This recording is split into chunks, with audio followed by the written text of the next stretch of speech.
normalizing and finding humor in domestic abuse, Indian cinema has shifted the narrative over time. We now have films that address these concerns. A lot of socially conscious films has emerged in the recent years, but a 2022 film broke the record and went back in time by glorifying toxic parenting. Welcome to Alan's Afterthoughts, where movies meet meaning. From timeless classics to the latest blockbusters, we dive deep into the crafts, the stories, and everything in between. So grab your popcorn, hit the subscribe button, and let's go. Alan! Alan!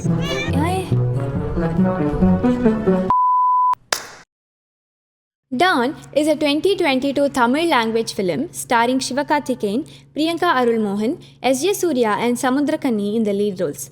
Chakravarti is a rebellious college student who challenges the conventional education system and his stern dean while attempting to uncover his true passion and dreams.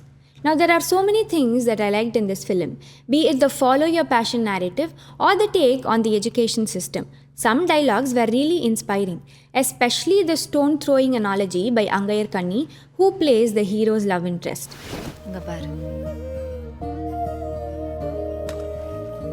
முதல்ல எறிகிற கல்லை விட ரெண்டாவதா எறிகிற கல்லு தான் தூரமாக போய் விடும். ஏன்னா முதல் கல்லுக்கு இலக்கு கிடையாது, ஆனால் ரெண்டாவது கல்லுக்கு முதல் கல்லை தாண்டறது தான் இலக்கு. Gonna completely ignore the common problems that this film poses, but rather I'd like to talk about another key theme that this film explores: a father's untold love. All his life, Chakravarti's father has been constantly traumatizing him. When he performs poorly in his exams, he makes him shave his head as a lesson. To make it up, he does perform better the next time, only to receive an imposition for the marks he lost.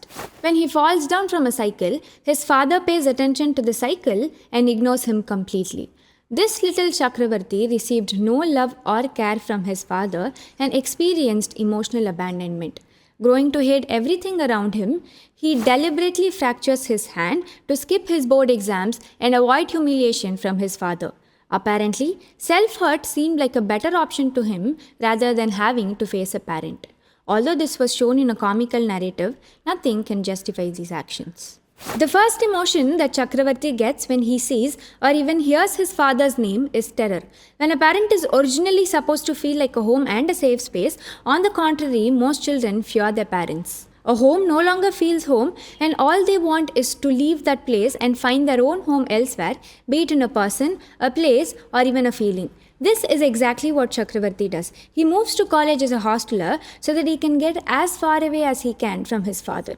After his lifelong search for a passion, Chakravarti finally finds it in filmmaking.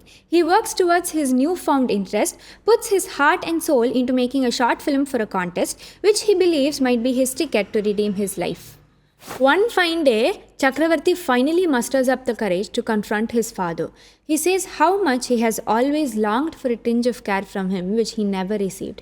He calls him out for not being a father at all.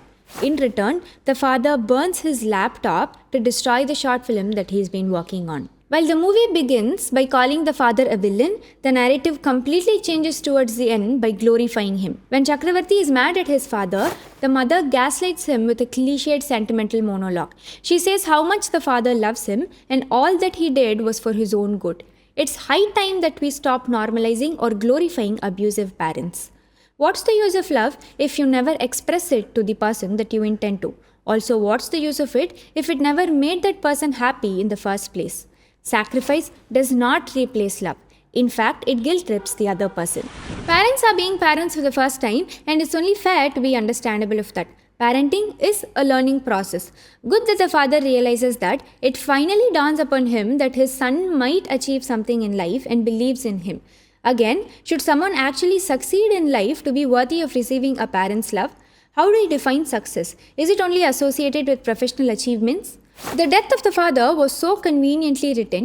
It was an attempt just to make the other characters in the film and us, the audience, sympathize with him.